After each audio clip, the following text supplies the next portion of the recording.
Yo les bros, bienvenue sur Spatule Bro, je suis le chef et aujourd'hui on se retrouve pour la review du chapitre 89 de Dragon Ball Super, disponible légalement et gratuitement sur l'application Manga Plus de la Shueisha. Bon, c'est pas disponible en français encore, mais bon, au bout d'un moment t'apprends à parler English.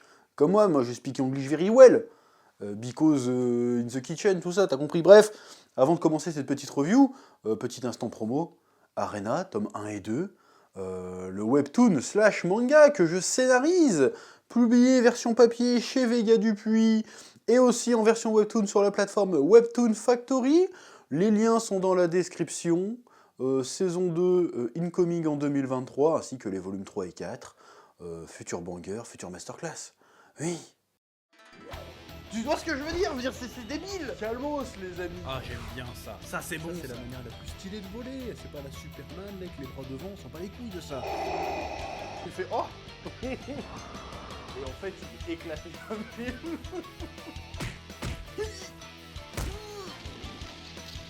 Je sais pas ce qui m'a pris là. Là, j'ai craqué.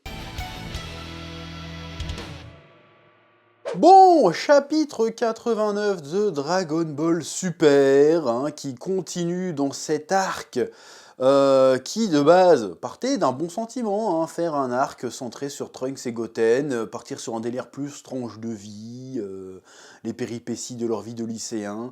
J'ai envie de dire, sur le papier, j'ai envie de dire pourquoi pas.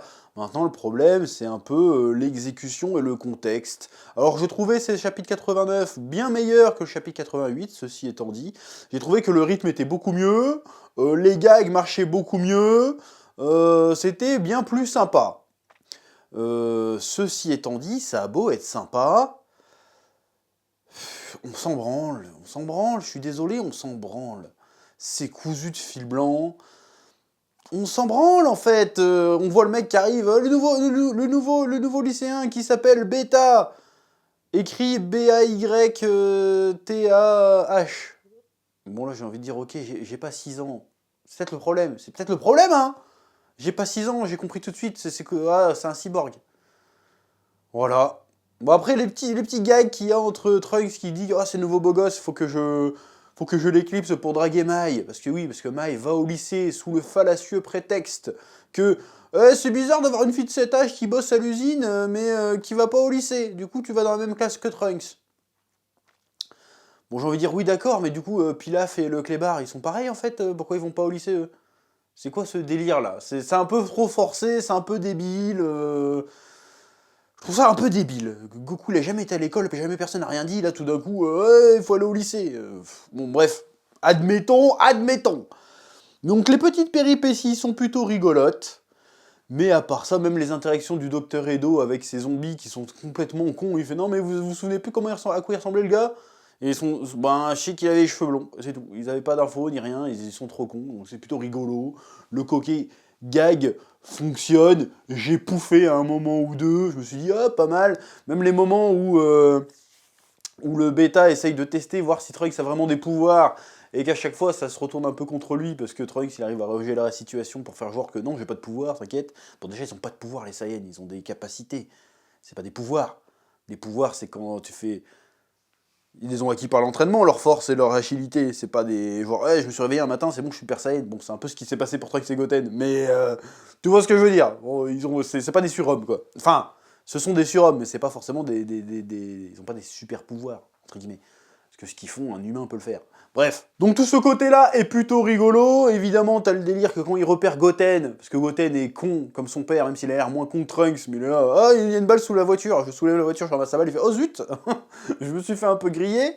Ça c'était marrant, si tu veux. Mais encore une fois, j'ai envie de dire, on s'en bat les couilles.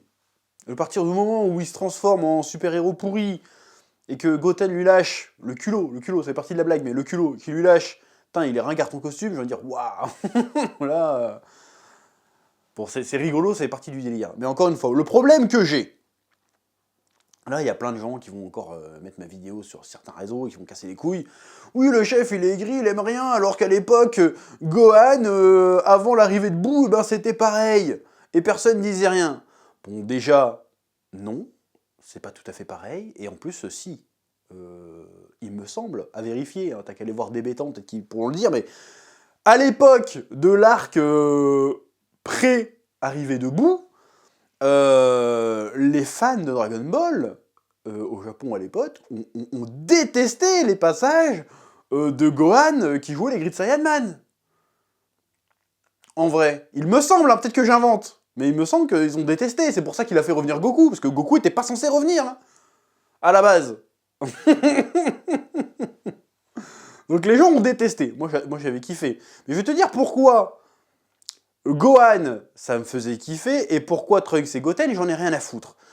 Gohan, ça me faisait kiffer pour la simple et bonne raison que c'était nouveau. C'était nouveau, on ne savait pas vers quoi ça allait aller. On ne savait pas vers quoi ça allait aller. On dit, oh ok, il vit sa vie de lycéen, il joue les super-héros, qu'est-ce qui va se passer ensuite? C'est quoi l'horizon de tout ça? Il y avait plein de possibilités. Ça aurait pu vraiment devenir un manga de super-héros avec Gohan qui fracasse des méga méchants et tout. Ça aurait pu être ça. C'est certainement le plan initial d'ailleurs, ça aurait pu être ça. Mais après, on a eu boum, en fait il y a un tournoi d'arts martiaux, Goku revient, boum, on dit oh un nouveau tournoi avec Goku qui revient, on va voir Goku Vegeta dans un tournoi trop bien, boum, Kaioshin qui se pointe, c'est quoi ce bordel, boum, bibidi, bou, machin, babidi, bou, gros bordel. Voilà. Là, dans ce qui se passe avec Trunks et Goten et leur petite histoire de lycéens, le problème c'est qu'on sait très bien où est-ce que ça va. Parce que le méchant, entre guillemets, le docteur Edo, on sait très bien où ça va aller. Trunks, il a chopé une disquette, il y a un disque dur, oh, il y a un projet secret dessus, j'arrive pas à l'ouvrir. Bulma, enfin la fille de Bulma, ça c'était plutôt marrant aussi que Bula soit aussi intelligente que Bulma. D'ailleurs, parce que dans Dragon Ball GT, c'est juste une potiche. Tu vois, bah, Dragon Ball GT n'est pas canon, mais dans Dragon Ball GT, c'est juste une potiche, elle va faire du shopping et claquer l'oseille de papa-maman. Elle en a rien à foutre de la baston ou des études ou quoi que ce soit. Elle veut juste dire, voilà. Donc ça, c'est un changement plutôt intéressant. Enfin, qui peut être sympathique dans l'avenir, s'ils en font quelque chose.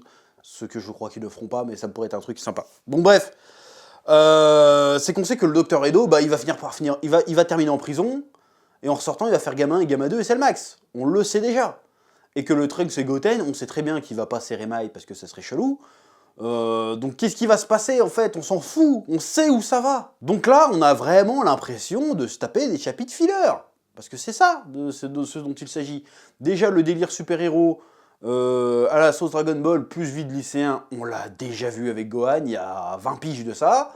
Et en plus, là, on sait exactement où ça va aller. Ça va pas apporter grand-chose au personnage de Trunks, ça va pas apporter grand-chose au personnage de Gotenks, a priori. Parce que, a priori, il va se passer quoi? Il va faire Bêta 2, et il va être un peu plus fort, ils vont peut-être avoir un peu plus de mal à le battre, mais ils vont finir par le battre, et du coup, le Edo, il va finir en zonzon. Et puis après, on les reverra que à la fin, quand Cellmax sera libéré, ils vont tous arriver en mode « Hey, ça y est, on arrive vous aider !» Donc en fait, concrètement, on s'en bat les couilles, en fait. Et c'est très dommage. Et il y aurait eu possibilité, après peut-être qu'ils vont le faire, mais encore une fois, on est au 89e chapitre. Si ça avait dû vraiment briller à un moment donné, ça serait déjà arrivé. Même s'il y a eu quelques chapitres qui étaient bien, voire même là qui étaient vraiment bons, il n'y a jamais eu l'exceptionnel, genre « Oh putain, c'est un truc de fou !» Pour le moment, il n'y a pas eu ça. Dans le bon sens du terme, il y a déjà eu du fanservice sympathique, mais il n'y a jamais eu le truc genre « Waouh, le tournant de l'histoire est incroyable !» On l'a pas vu encore. Mais ça peut arriver, on sait jamais. Mais là, pour l'instant, en vrai de vrai, concrètement, même si toi tu kiffes, mais je dis pas que j'ai pas aimé le chapitre, j'ai aimé, c'était plaisant à lire. Mais où ça va? On s'en branle, il peut rien se passer de méga impactant là, maintenant. Même le délire avec Mike qui se fait sauver par Saiyan Man X1, le nom est à chier, mais c'est fait exprès, je sais très bien, mais... Et tout d'un coup, elle a une revision de Trunks. Pourquoi elle repense à Trunks? Je veux dire, t'as reconnu Trunks? Pourquoi tu penses à Trunks? À Mirai Trunks?